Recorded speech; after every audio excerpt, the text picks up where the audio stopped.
Welcome back, guys, to another Zero DTE podcast, and today we are on episode 22 of season 2, where Ernie goes into detail about volume profile. If you're interested in joining the service, check out the link in the description for a 4-week trial. Enjoy, guys. A shortened introduction, unlike all the other introductions. How you doing, friends? This is Ernie, and this is 0 days to expiration, and today we're going to talk about how we use volume profile in our profit taking or profit management, I guess you could say. And I know I've done many videos on volume profile. If you're interested in some of the techniques that we use, please just check out the channel, search for volume profile. I've probably done maybe 100, maybe more. I don't know, maybe more. So what we do here at Zero DTE is this is not an alert service, by the way. It's a coaching and mentoring service. We're teaching traders how to become independent, consistently profitable, and at a professional level trader. Now, in doing that, it's all about process and about using an edge that you have in the market. It's a long-term endeavor. People are here to sign up to spend whatever time it takes for them to develop the execution skills they need, as well as the process skills that they need. The strategy that we use generally is a premium collection strategy, and we're putting on asymmetric risk to reward.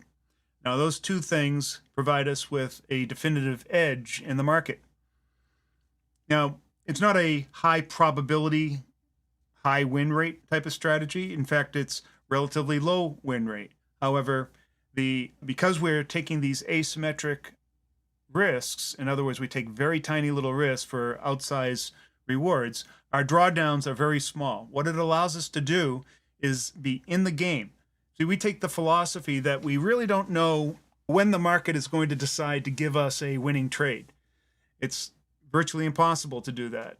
You would have to be arrogant enough to think that you can tell which way the market's going, and we don't. A lot of days like today, you have a market that just ends up where it started. When you have a market like that, one that has very little movement up or down, it's very difficult for anybody to make any kind of money. And we had a very similar day like that yesterday.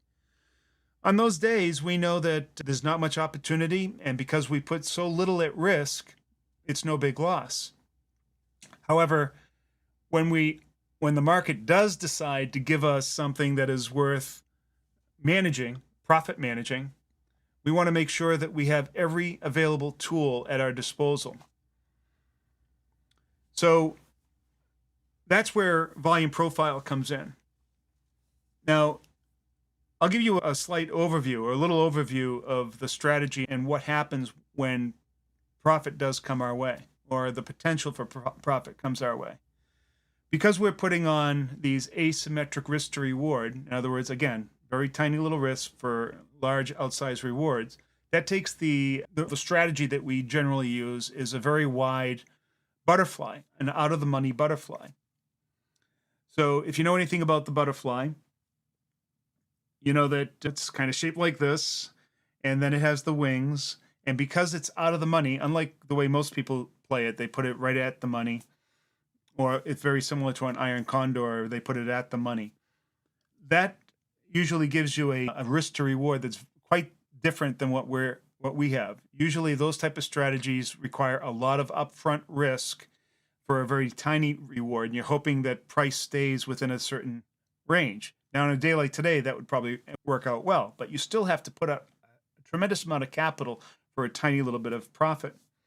And so when those days go off and price is moving, those type of strategies don't work very well, at the money. So what we do is we put it way out of the money, and we're trying to get a directional move. Now, in most cases, in choppy markets, what we have in volatile markets, we can't tell which way the market's going to move. Is it going to go up today? Is it going to go down today? Is the Fed positive or negative? It's hard to tell. So we take a market agnostic position, and we'll put an out-of-the-money butterfly above the market and an out-of-the-money butterfly below the market. So both of them have very tiny risk, and if the market moves towards one of them, we have the potential of making a lot of money. Now, how much? In most cases, we're taking anywhere from a 1 to 9 to 1 to 20 risk to reward. So there is the actual potential, if you're betting $100, to potentially make $2,000 or more. In fact, I did a trade a couple of weeks ago where I put up $200 and I returned $2,100, but I had the potential of making nearly $6,000. So now, will we get that $6,000? That's a long shot, but making something like $1,000 or $2,000 isn't such a long shot. And when that happens, we want to make sure that we're ready to take that kind of profit. So that's like the basis behind what we do. Tiny risk, large outsized reward, relatively low probability of winning, but low drawdown, so we're never really in trouble. And a nice steady equity curve. Once you get really practiced at this, it really is a fantastic way to trade because you're never really anxious. You're never really making panic decisions because there's no need to panic. And then when you are in the money, it's really a great feeling for the amount of money. Even the small wins in our strategy are still returning you 100, 200, or even 300% return. And then the big ones can return 500 or 1,000% return. So when profit does get in that way, we have a framework that we use where we divide up the day into segments, the early part of the day, the mid part of the day, and the latter part of the day. And the reason why we do that, because we're doing premium collection on the 0 DTE, the very last day of expiration, is that profit curve, that premium is decaying at an exponential rate throughout the day. And the amount of decay that it has is accelerating throughout the day. So it starts out slow and then starts gaining some speed and then is going at a breakneck pace at the end of the day. So what we do is we split up the day into 3 distinct segments. That's because at the beginning part of the day, we have a very wide latitude. The profit curve tends to be flat. And then in the mid part of the day, it starts growing, kind of like a dog leg. And then at the end of the day, it's like falling off of a cliff. And so we want to maximize where we are, when we are, and where we are on that profit curve. Now, we don't have any control of where we're going to be, but we do have control over how we act at different points of the day and depending on where we are. So we create this framework that kind of splits up the day into those 3 spots, as well as take notice of where we are relative to the butterfly that we put on. Now, that gets us the basic framework and strategy, and then we have to figure out how do we know whether or not to take profit then, as opposed to waiting until the end of the day. Because if your profit is right inside the butterfly and you're near those short strikes, that would be the ideal situation. You want to have the confidence that, hey, I want to hold on right here and just wait for it to go all the way to the end of the day to receive the maximum amount of profit. Now, why would you want to do that? When you start getting down to those final moments, it's 3:00, then it's 3:15, and then 3:30, and then 3:45. The amount of decay that's happening and the amount of profit that you're potentially collecting starts increasing at a geometric rate. So you could be, say, 20 minutes before expiration and maybe have, let's say, $500 of profit that you could take right then and there and get out and feel really good after maybe putting up $150. That would be a great day. But you also know that if you just held on for another 5 or 10 or 15 minutes, that $500 could turn into $1,000 or $1,500 just by doing nothing, just sitting right there. So you want the confidence, or at least some kind of way of telling whether or not it makes sense to stay there or not. And a lot of it has to do with the momentum in that day, but a lot more of it has to do with the underlying market structure. And that's what we're going to talk about today. We're going to talk about volume profile and determining where the market structure is, and then how I can use that to my advantage to tell whether or not there's support or resistance in a particular area. And so just knowing that can help you make those type of decisions, those sort of nuanced decisions. Should I hold on or shouldn't I? Market seems to be finding some support there. And if that's the case, then I can hang out for a little while. And if it breaks that support, then I know that I have to make a quick decision. So it all comes down to knowing exactly where those levels of support or resistance are, areas of liquidity and lack of liquidity. And the volume profile is fantastic at showing you exactly that. And so what I'm going to do is I'm going to show you how we look at volume profile and how it tells us where support and resistance are, where liquidity and no liquidity, and then how price tends to move or behave in those different areas. Now, this is probably very different than what if you are familiar with volume profile, how it is generally taught. Most people are talking about volume profile in terms of sessions. And so they'll look at the session profile and the different shapes of the profile, or they'll look at the nodes, but they're not looking at it from a historical point of view, or what we call market memory. And it's actually not what we call it. This is a concept that was brought forward by a very famous mathematician named Benoit Mandelbrot. And you've probably heard of Mandelbrot sets or fractal geometry. He's a pioneer, or was a pioneer. He's long gone. I think he passed away back in 2005 or something like that. But he was quite impactful in the things that he found. And one of the concepts that he came up with or recognized, not only in financial systems, but in all natural systems, besides the fractal geometry, which also has wide application, was this idea of memory, system memory. And that is that one of the things that he illustrates this with is floods and flood zones, and how over the millennia or over decades, those flood zones tend to repeat themselves at very specific levels based on where they were before.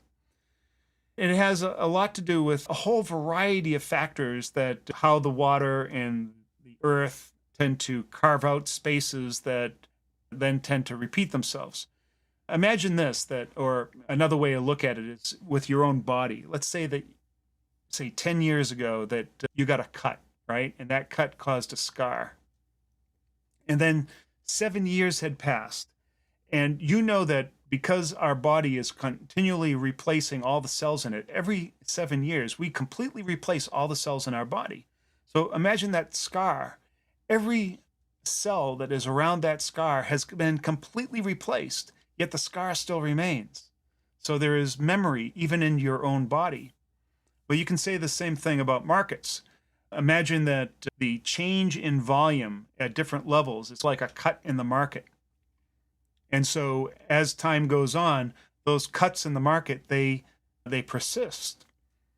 And those areas where there's a big transition from high volume to low volume is like that cut. And I'll show you that in a second. So those areas of huge change in volume, they will last over a long period of time. And you can look at them through the volume profile. The volume profile makes them stand out dramatically. And by just identifying where those cuts are in the market, they have an effect on current price in the present day in real time. So that's something that differentiates analysis from all the other types of indicators that you're probably used to looking at, trend lines and moving averages, which are all based on very small subsets of data, and they're looking at things that are looking at the past. So while we're also looking at the past, they are calculated, and then you're supposed to make some sort of interpolation about what that is talking about in the future or in the present.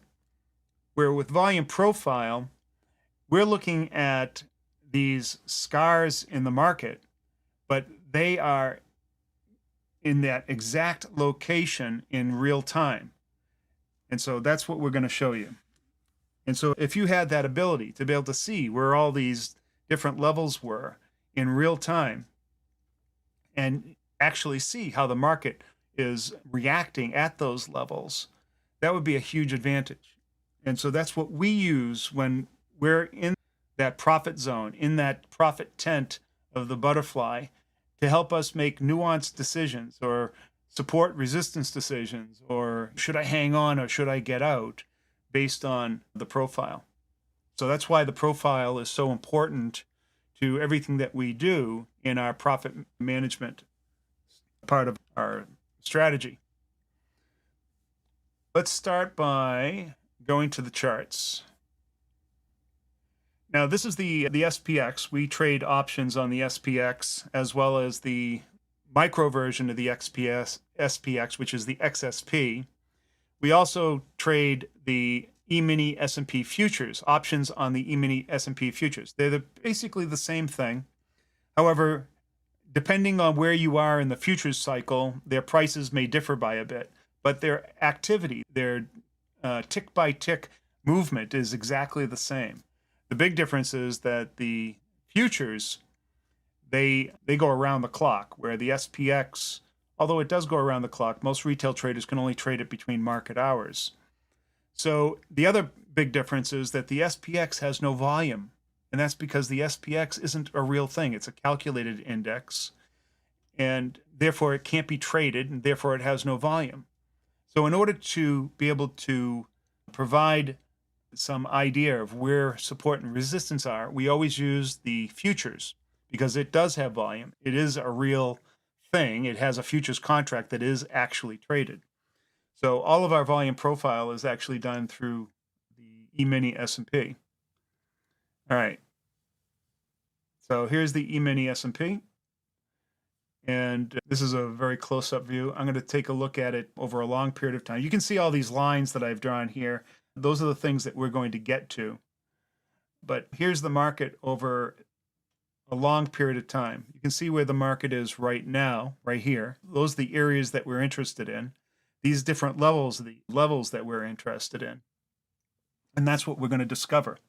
But before we do, before we go and recreate it on our own, what I want to show you is what the volume profile looks like.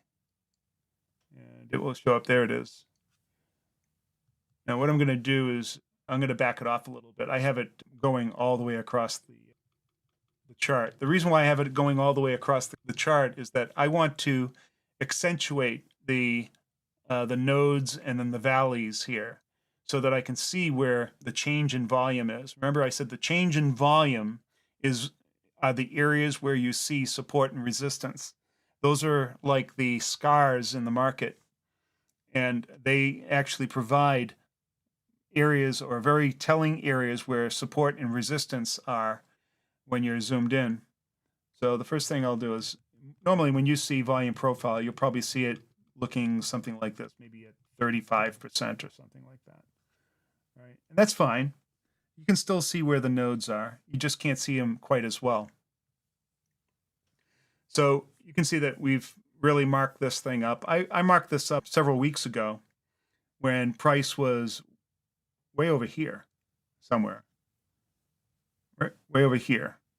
So the interesting thing is that even though I've marked this up several weeks ago, the lines, they tend to persist, because the profiles don't change that much. They change over time. Every time price goes by it, volume is being added to the profile.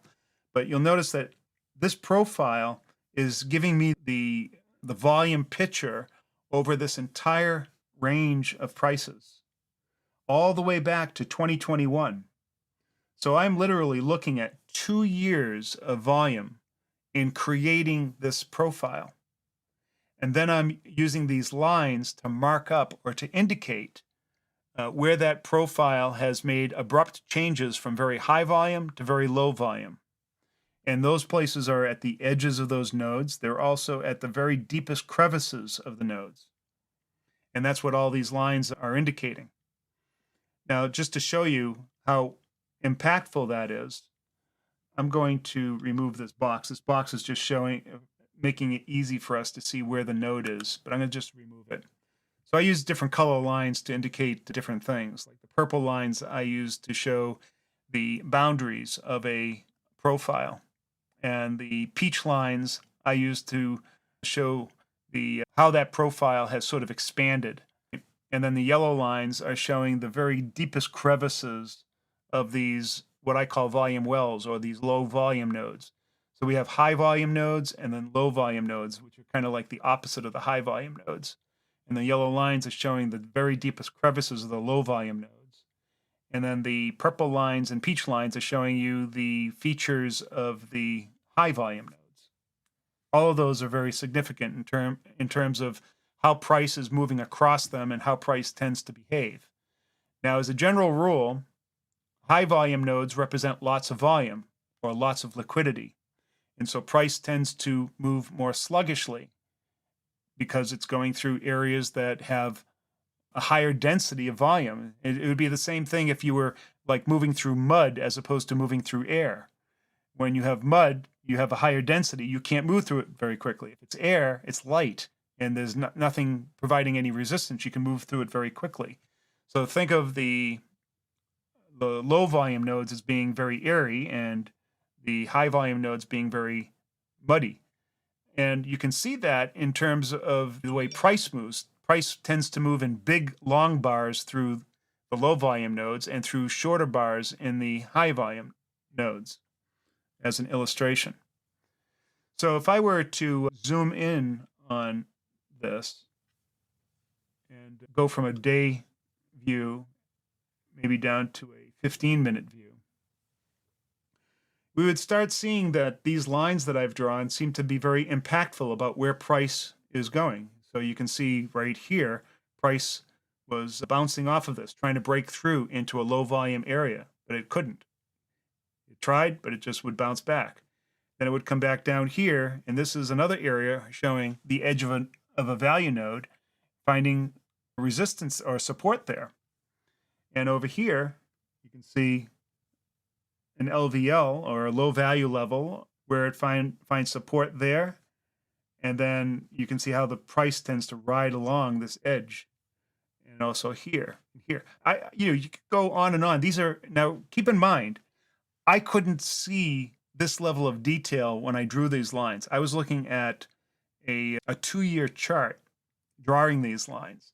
So all of this price action was all represented in a single bar. I can't see it. These are, if you look at price action from this point all the way to this point, that's a day bar. I can't see that whole thing. It's just looks like a bar. It doesn't show me that the price is bouncing here and here.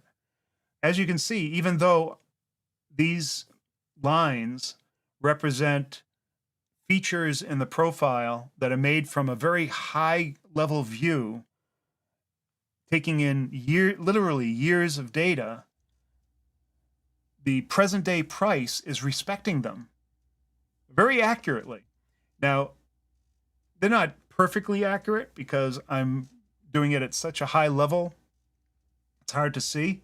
So these lines might in fact be off by a point or two here or there, or it could be that there is a little bit of leeway in the market. Of course, this is true, that there's a little bit of leeway in the market, and the institutions that are out there that are protecting these levels, they're not protecting exact levels. They have ranges that they're working with, but for the most part, they come in pretty darn close, providing a very clear area where the market is providing support and resistance. So Jonathan's asking, what period of time does that volume profile cover? The entire time frame shown on the chart? Yes. So I only use the visible range version of volume profile on TradingView. So whatever I show in the chart is where the profile is showing. So you can see right now, the current profile is only showing you what I'm showing, and that's about a couple of weeks worth of data, or about a week worth of data.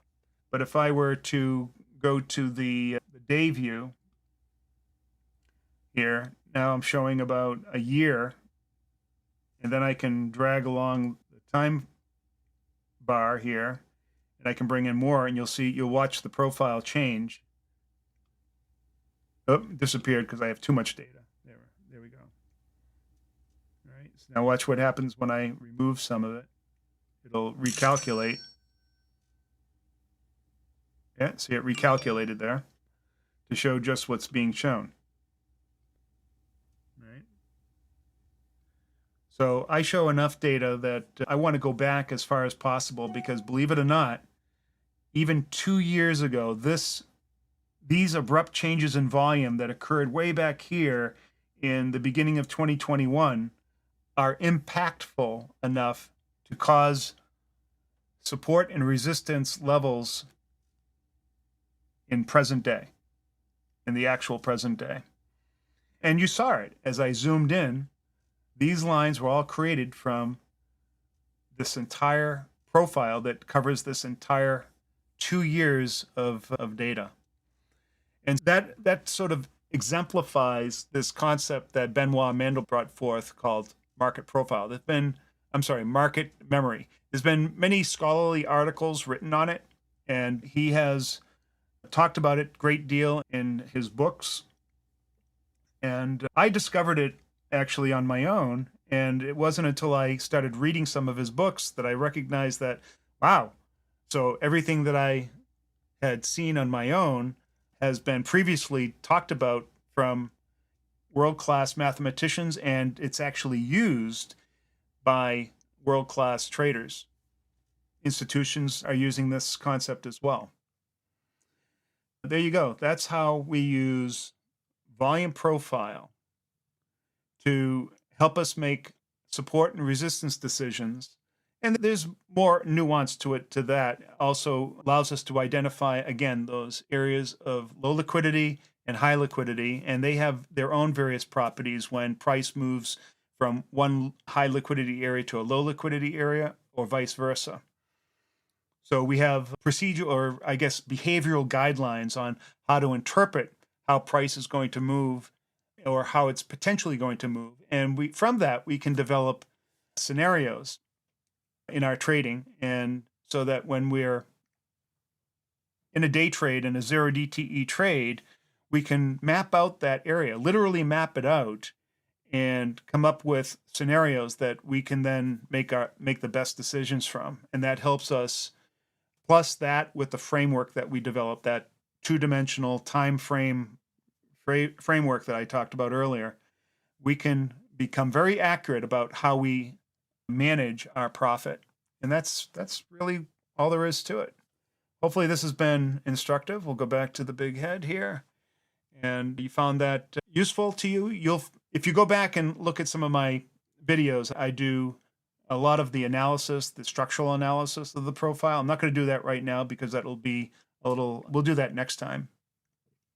But I've done dozens and dozens of videos creating this profile and also describing the behavioral elements as price moves across these different things, these different levels, and also creating scenarios. And we'll cover all of that in future videos. The up and coming videos are going to go through all the different aspects of our 0 DTE trading method, the strategies that we use, and the underlying philosophy and the process. Now, if you'd like to learn how to put all of that together and become a consistently profitable, independent, professional level trader, go down below to where in the description you can find the 4-week trial. Give it a shot. See if it's for you. That's all I've got to say. I want to thank you very much. Peace to you all. Take care, and we'll see you next time. Time for the music.